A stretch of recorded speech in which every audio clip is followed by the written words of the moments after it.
Well, hello, class, and welcome to Marriage and Family Systems from Moody Bible Distance Learning. This is your fearless leader, Professor Jefferson, and let me welcome you to week 5. Yes, we are halfway through, and I am excited because this is one of my favorite weeks in this class. Uh, you, let's go back a little bit. This past week, you guys did a great job. The doctrine of the spheres, that is not an easy assignment, especially to do it in one page. Uh, in the discussion boards and kind of how that plays out today, and you guys did a great job with that. That's not kind of like a common sense or something you've heard before, and so I'm really proud of the way you guys dug in. And I just want to say I'm very proud of the way you guys engage and encourage each other. Honestly, there's times when I'm reading your discussion board where I'm far happier of how encouraging you are than the actual content. To a professor, you guys are smart enough. You guys are going to get the content. You will. And if you don't, I'm here to help you. But I really love the way you guys are debating and discussing, but doing it encouraging and with grace. And yes, that's all, yes and amen. That's all I have to say about that. So this week, we are going to be talking about Parrott and Parrott, who are two of my favorite people, and their book, The 4 Myths of Marriage. Now, in this class, I've taught this class probably 5 or 6 times, and I've had singles, engaged, newly married, 5 years, 10 years, 15 years, 20 years. My wife and I are at 25. I've had grandparents that have been married 40. But these myths of marriage are real, okay? And there's not just 4, but they go over 4.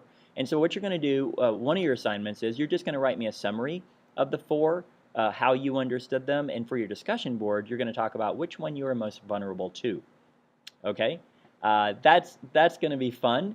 And then you're going to do a genogram. Now let me explain what a genogram is. My very first assignment in seminary in my marriage and family therapy classes was a genogram. And it ended up being 56 pages long. Now, that's not what I'm asking for, okay? There are genogram programs that you can go on. I am looking for you to do 3 generations back for you and your wife.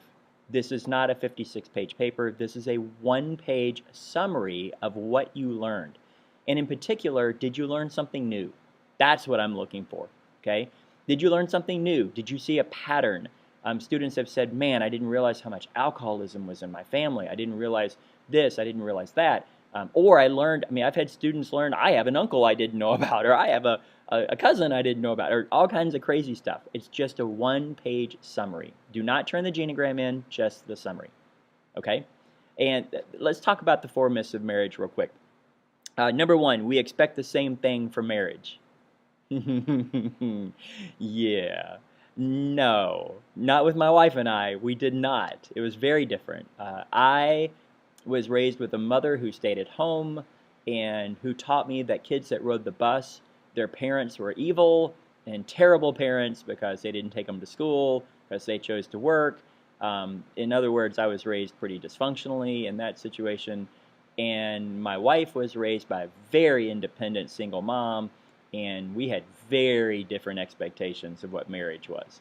And it caused us a lot of issues the first couple of years. Number 2, everything good in our relationship will get better. Not necessarily. And in fact, the thing that drew you to that person may actually turn around and end up being the thing that frustrates you about that person.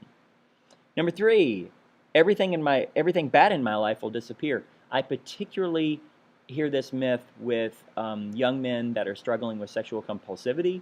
So when they get married, they have an outlet. They have their sexual needs will be taken care of by their wife, and they won't struggle with porn anymore. No, that's not how that works either. And then number 4, my spouse will make me whole. Oh my, that is a bad myth, because that is not true. And as Christians, we know that, right? Only Jesus can make us whole. But I'm interested to hear, which myth do you have vulnerability to? And every one of us has them, and it may be more than one.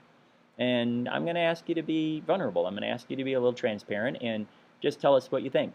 I love hearing the single people talk about this assignment, because to me, I wish I'd read this but when I was single. I wish I'd taken this class when I was single. I certainly didn't know anything before I was married, for sure. So that's that. The question of the week is very simple.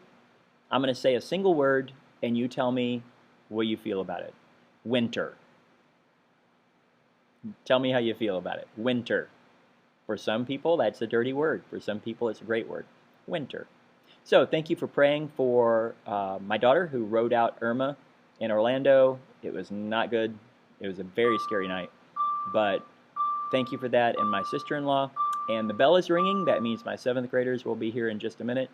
So my wife is having surgery on Thursday at 1:30. I would appreciate your prayers. All right.